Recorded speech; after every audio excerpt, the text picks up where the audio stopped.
আসসালামু আলাইকুম। আপনি এই ভিডিও দেখার আগে অবশ্যই আমাদের এসআর অ্যাক্ট 1877-এর 12 ধারার যে 5 পর্বের সিরিজ আলোচনা তার 1 নম্বর, 2 নম্বর, 3 নম্বর এবং 4 নম্বর ভিডিওটি অবশ্যই দেখে নেবেন। অন্যথায় এই পুরো আলোচনা আপনি বুঝতে পারবেন না, আপনার কাছে জটিল মনে হবে। তো চলুন 5 নম্বর পর্বের আলোচনাটা বোর্ডিংয়ে আমরা শুরু করি। তো এখানে আমরা দেখব এই যে চুক্তি প্রবলের মামলা, চুক্তি প্রবলের মামলা তামাদি, চুক্তি প্রবলের মামলার তামাদি কতদিনের মধ্যে স্পেসিফিক পারফরমেন্স অফ দি কন্ট্রাক্টের মামলা করতে হয়, অথবা চুক্তি প্রবলের মামলা করতে হয়, অথবা চুক্তির সুনির্দিষ্ট কার্য সম্পাদনের মামলা করতে হয়, কতদিনের মধ্যে করতে হয় এই বিষয়টা আমরা এখন দেখব। এর জন্য আমাদের লিমিটেশন অ্যাক্ট 1908-এর লিমিটেশন অ্যাক্ট 1908-এর আর্টিকেল নাম্বার 113-তে যেতে হবে। আর্টিকেল 113-তে যেতে হবে। ওইখানে বলা আছে চুক্তি প্রবলের মামলা বা চুক্তি সুনির্দিষ্ট কার্য সম্পাদনের মামলা করতে হবে 1 বছরের মধ্যে।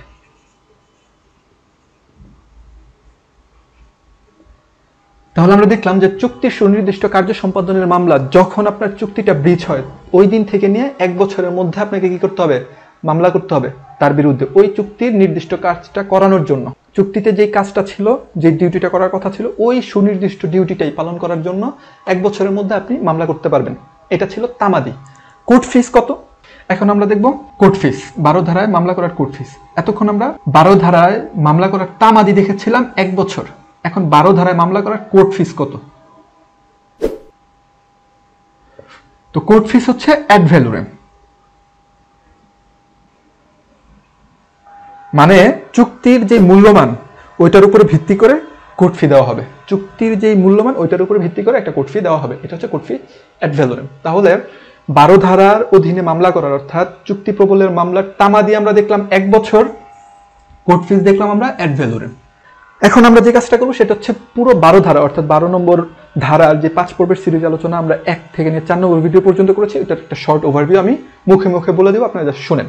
আমরা 12 ধারার অধীনে 12 এতে যে গ্রাউন্ড দেখেছিলাম সেখানে দেখেছিলাম যে যখন সম্মতিভুক্ত কার্য সম্পাদন পুরোপুরি বা আংশিক একটি জিম্মার অন্তর্ভুক্ত হয়। জিম্মা মানে আপনাকে আমি একটা জিনিস দেখে রাখার দায়িত্ব দিলাম, এই ধরনের জিম্মার কোনো চুক্তি যদি হয় সেটা যদি আপনি পারফর্ম না করেন তাহলে আপনাকে মামলা করতে হবে চুক্তির সুনির্দিষ্ট কার্য সম্পাদনের জন্য। কোন ধারার অধীনে? 12 ধারার অধীনে। 12 বিতে দেখলাম এই যে সম্মতিভুক্ত কার্য সম্পাদন না করলে কার্যত যে ক্ষতিটা হবে, ক্ষতির পরিমাণ নির্ণয় করা যদি সম্ভব না হয়, ক্ষতির পরিমাণ 12 বিতে বলছে, 12 সিতে বলছে ক্ষতির পরিমাণ দেওয়া সম্ভব, তবে পর্যাপ্ত পরিমাণ প্রতিকারটা আসলে দেওয়া সম্ভব না। তাহলে 12 বিতে বলছে ক্ষতি নির্ণয় করাই সম্ভব না, পরের জায়গায় বলছে সিতে ক্ষতি নির্ণয় করা সম্ভব তবে সেটা পর্যাপ্ত না। তাহলে আপনি কি করতে পারবেন? 12 ধারার অধীনে মামলা করে দিতে পারবেন। 12 ডিতে বলছে যদি এমন সম্ভাবনা থাকে যে যদি চুক্তির কার্য সম্পাদনটা না করা হয় তাহলে আপনি আর্থিক ক্ষতিপূরণ পাওয়ারই আশা করতে পারেন না। তাহলে এমত অবস্থায় যার বিরুদ্ধে মামলা করলে চুক্তির সুনির্দিষ্ট কার্য সম্পাদন আপনি পেতে পারেন তার বিরুদ্ধে মামলা করতে পারবেন 12 ধারার অধীনে। এটা আমি একটা এক্সাম্পল দিয়েছিলাম, তো বিস্তারিত আলোচনা এখানে আর করলাম না, যেহেতু আমরা সিরিজ আকারে 4টা পর্ব শেষ করেছি। আপনারা অবশ্যই 1, 2, 3, 4 এটা দেখেই আজকের ভিডিওটা দিবেন।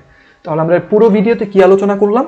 12 ধারার সাবসেকশন এ, সাবসেকশন বি, সাবসেকশন সি এবং ডি, পাশাপাশি আমরা 12 ধারার অধীনে মামলা করার তামাদি কতদিন সেটা আলোচনা করলাম, 1 বছর। কোর্ট ফিস কি সেটা আমরা আলোচনা করলাম, অ্যাড ভ্যালুরেম। তো আশা করি আপনারা এসআর অ্যাক্ট 1877-এর 12 ধারার যে কনফিউশন, এই কনফিউশনটা অবশ্যই ক্লিয়ার হয়েছেন আজকের এই শেষ ভিডিওর মাধ্যমে। তো আমরা শুধু 12 ধারার আলোচনাই করিনি, এর পাশাপাশি লিমিটেশন অ্যাক্টকে এবং কোর্ট ফিস অ্যাক্টকেও এখানে কানেক্ট করেছি, অর্থাৎ একটা ধারা আমাদের পড়তে যা যা দরকার সবকিছু আমি এখানে ইমপ্লিমেন্ট করে দিয়েছি। তাহলে এসআর অ্যাক্টের 12 ধারা নিয়ে আপনাদের আর কোনো সমস্যা থাকার কথা না। আজকের মতো বিদায় নিচ্ছি, আল্লাহ হাফেজ।